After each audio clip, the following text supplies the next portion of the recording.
It might seem obvious, but often the early season ladder can be misleading. Not so in 2018, the best teams of the year to date are currently in the finals seedings. History shows we can expect at least 5 of our eventual finalists to be sitting comfortably inside the top 8 after 8 weeks of football. Since the turn, an average of 6.5 teams that played finals have been in the 8 at the roughly one-third mark of the season. In 2006, 2013 and 2015 we could have stopped the season there and then. If we did that in 2018, right now, would there be too many complaints? Not complaints about missing 2/3 of a season of football, because of course. But complaints about teams missing out on finals action that should have made it in? I suspect not. From top to bottom, the current top 8 have played the best football of 2018, and would be deserved finalists if they managed to keep their spots for the rest of the season. However, we can make the case for some teams on the outside looking in. Greater Western Sydney's biggest struggle has been converting its ground ball game into scoring opportunities. And that's because it has been forced to turn to a patchwork forward line and attacking outside midfield group, without any continuity. The 9th-placed Giants are 12th in scoring, and even worse when adjusting for time in possession, 14th. That'll, presumably, correct itself at least a bit as the likes of Toby Green, Brett Deladio, Josh Kelly, Tom Scully come back from injury, and Jeremy Cameron gets a decent run at things. North Melbourne rose to 8th on my fancy-schmancy expected wins formula this week, after playing Richmond closer than anyone not named the Adelaide Crows yesterday. They're the subject of this week's Thursday column, so let's keep our powder dry now. The Collingwood bubble was let down just a little after yesterday's stifling affair with Geelong. I didn't watch the game in full, but the bits I saw suggested a team without an answer to the Cats' defensive zoning, not helped by a poor day in front of goal. They're certainly a rung or two above the dregs, but still look that far or more behind the best in the league. And Fremantle remains as confounding as ever, doing all they needed to do and nothing more against St Kilda. One does wonder how the team would go without the singular presence of presumptive Brownlow medalist Nat Fyfe between the arcs. We'll learn plenty about them over the next 4 weeks, with a couple of tricky away trips and 2 tough home opponents in the Roos and Crows. Photo by Daniel Carson, AFL Media, Getty Images. We draw the line here. The Western Bulldogs are playing for 2021. Gold Coast were never going to be able to do much this season on account of the Commonwealth Games, and so it looks. Essendon might go into voluntary administration before the month is out. St Kilda couldn't score a snowboarding contest. Carlton are playing for 2021. Brisbane are cursed to lose every close game.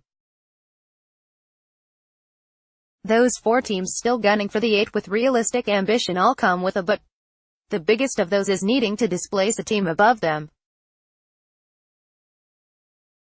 Fortunately, the season being as it is means Fremantle could jump into 8th spot with an, admittedly very large, win over Sydney. The Giants, with their draw, could surge to 3rd if results broke their way. North has a better percentage than the 3 teams immediately above them. Collingwood has a fortnight of football that affords them a chance to build on their 50-50 platform. Port Adelaide look the most vulnerable of the current finalists, almost by default. The Power hasn't been the offensive force many expected them to be, and aren't as glued to their high press as they have been in recent years. Instead, Port is a stoppage machine, as we saw in that stellar second half against the Adelaide Crows. Sydney's win over Hawthorn was full of merit, even if the conditions suited their style better than the Hawks. Winning the way they did, coming from behind, kicking 5 straight in the last, was all about effort and application.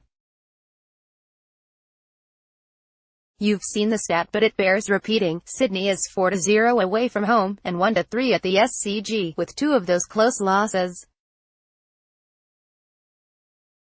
Those 4 away wins are crucial, because once Sydney's home ground advantage regresses to the mean, they will afford an enormous leg up.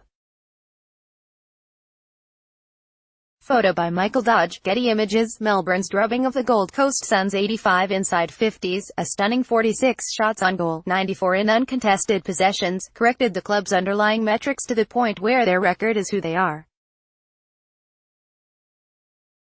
3 weeks into a cakewalk patch in their fixture, the D's look much more like the team I expected them to be coming into the year.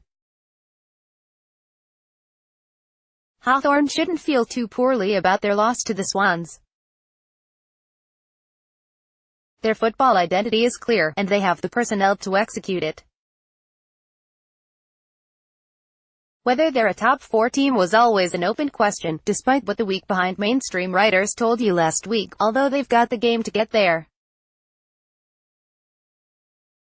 Adelaide got their heart ripped out against Port Adelaide,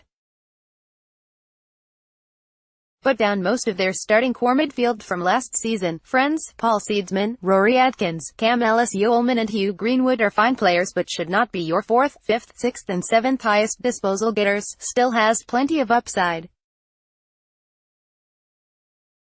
Perhaps the only concern is the Crows have played a fairly meek slate of opponents to date, which will circle back in the second half of the season. Geelong have crept all the way up to 3rd, playing their own way as tends to be Coach Chris Scott's method. Content to play in their back half, the Cats are anything but quick, and long to play keep you off. That could be to help an undermanned back 6, which was a little less undermanned this week following the return of Harry Taylor, who had 2 intercept marks and 3 score launches among his 20 possessions. And the tough part of the Cats' draw is over. That leaves us with the teams in the top 2 seeds, who happen to face each other in the last game of round 9.